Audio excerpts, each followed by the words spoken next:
Cristiano Ronaldo, who can reach areas other footballers just cannot reach. A walking work of art. Something close to genius. He is a sensation.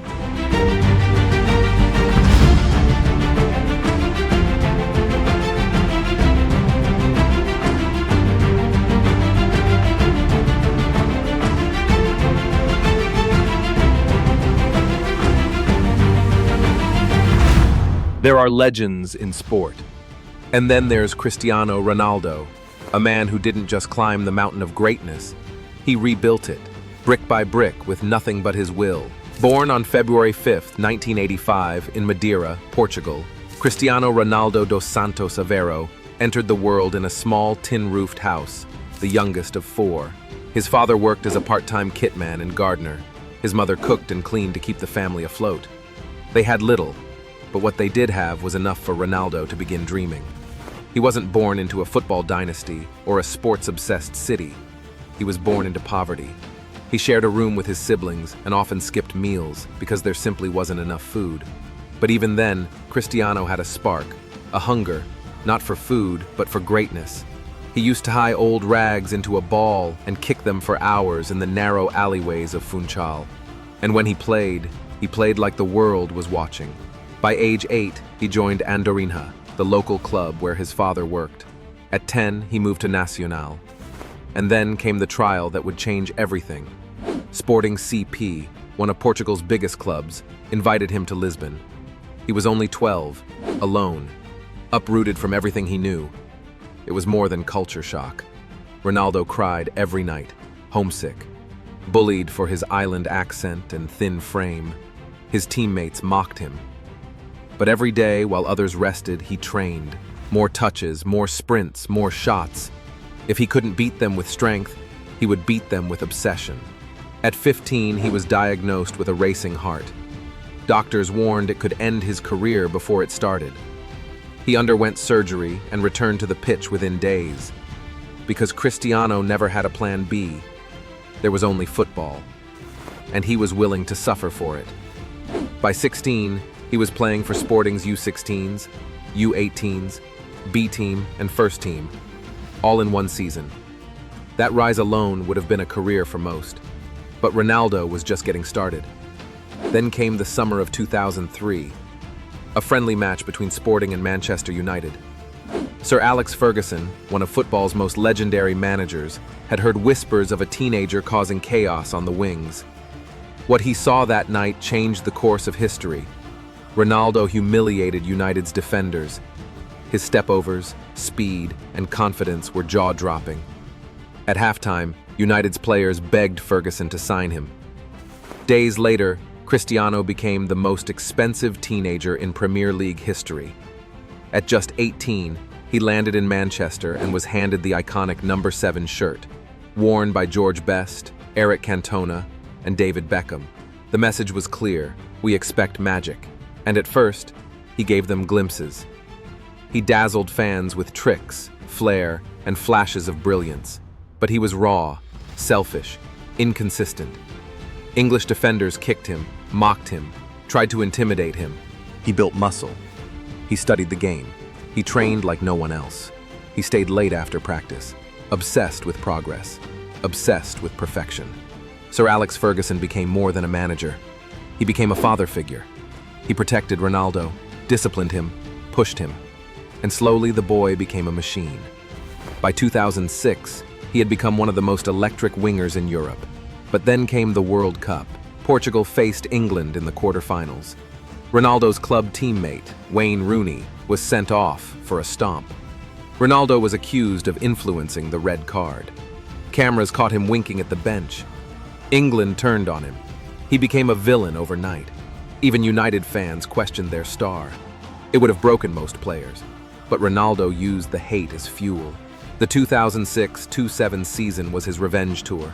He won the Premier League, scored 23 goals, won both the PFA Player and Young Player of the Year awards.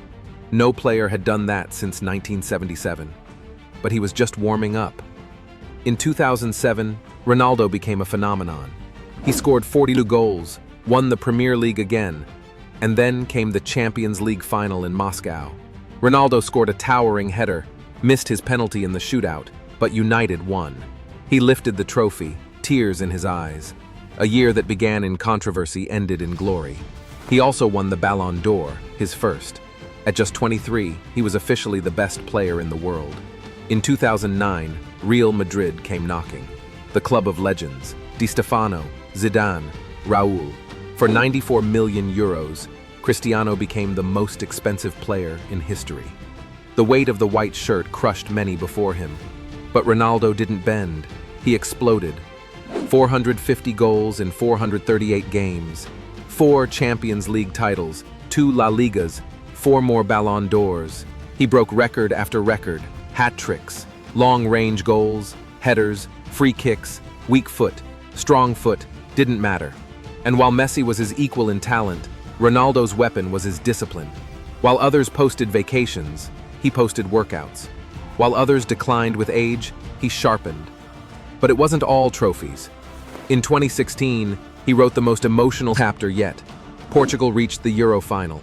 Against France, at home, Ronaldo, the captain, went down injured in the first half, carried off in tears, but he didn't retreat. He coached from the sidelines, screaming, encouraging, leading, and when Portugal won, he collapsed in tears. That trophy meant more than all the rest. Then came Juventus. Critics said he was running from competition. He proved them wrong. Serie A titles, Champions League hat-tricks, overhead kicks, records in Italy too. At 36, he returned to Manchester United, scored 24 goals in a failing team. But behind the scenes, he saw a club losing its identity. He spoke out, truthfully, boldly, and paid the price.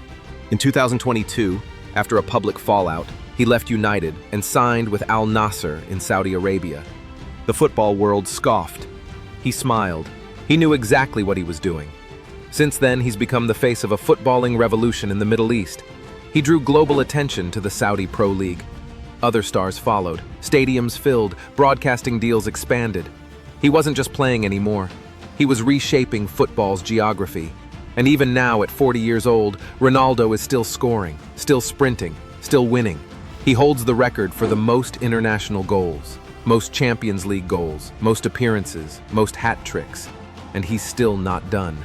In the summer of 2025, when the world thought the curtain might finally fall, Cristiano Ronaldo reminded everyone why legends never age. They just evolve. Portugal stormed through the UEFA Nations League. In the semi-final, they faced Germany, and it was Ronaldo, once again, who delivered. A classic run, a clinical finish, a 2-1 victory. The winner came off his right foot like destiny. Then came the final, a heavyweight clash against Spain. After a grueling 120 minutes, it came down to penalties. The weight of a nation rested on his shoulders yet again, and as he stepped up, the world held its breath. And when the final whistle blew, Ronaldo stood tall, lifting another international trophy, his third with his country. At 40 years old, he didn't just defy time, he controlled it. But Ronaldo's legacy stretches far beyond the pitch. Off the field, he built a kingdom. His CR7 brand has become a global phenomenon, from clothing lines to fragrances, hotels to fitness centers. He turned his name into an empire, valued in the hundreds of millions. He became the first footballer to cross $1 billion in career earnings. But through all the luxury cars, private jets, and magazine covers, Ronaldo has stayed grounded in one truth: discipline over desire. He trains when no one watches, eats with precision, sleeps with intention. His body, a temple sculpted by obsession. Age doesn't define him, preparation does. But what truly defines Cristiano Ronaldo is heart. For all the gold and glory, he's also one of the most generous athletes alive. From covering the cost of children's surgeries to donating millions to hospitals and disaster relief, Ronaldo gives quietly but powerfully. He once sold a personal Ballon d'Or replica to raise money for sick children. He's a frequent blood donor, even avoiding tattoos so he can keep donating regularly. Fame never changed his values. He's suffered too. In 2022, he lost one of his newborn twins, a pain that shook him to his core. But he didn't retreat. He played, he led, He showed the world that strength isn't just about muscle. It's about showing up when life tries to break you. And in the end, that's what Cristiano Ronaldo represents. More than goals, more than records, more than trophies, he is the symbol of relentless pursuit, of sacrifice, of daring to want everything when you started with nothing. He changed the way we see greatness, and even when the boots finally come off, when the chants fade and the pitch falls silent, the legacy of CR7 will echo, not just in Portugal, not just in football, but in every soul who ever dared to dream beyond their limits. Cristiano Ronaldo didn't just play the game, he rewrote it. Forever CR7, forever legendary.